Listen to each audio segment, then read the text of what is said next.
Isang bank manager ang nagtaka at nagduda sa isang lola dahil palagi ito nagwi-withdraw ng 3 milyon kada linggo. Tanong ng bank manager, "Lola, bakit po linggo-linggo kayo nagwi-withdraw ng pera?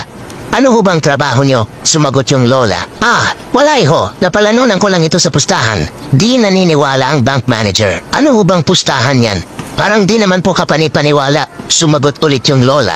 "Sige, magpustahan tayo. 50K. Ang pusta ko ay square yung hugis ng itlog mo. Babalik ako bukas at magdadala ako ng kasama," sabi ng bank manager. "Sige, deal. Alam ko naman hindi square itlog ko eh." "Malalaman natin bukas," sagot ng matanda. Kinabukasan bumalik ang lola at may dalang kasama. Hinubad na ng bank manager ang kanyang pantalon. At hindi hugis square ang itlog nito kaya binigyan ng lola ng 50K ang manager. Sabi ng bank manager, "Paano ho kayo nagkakapera dun, talo naman kayo?"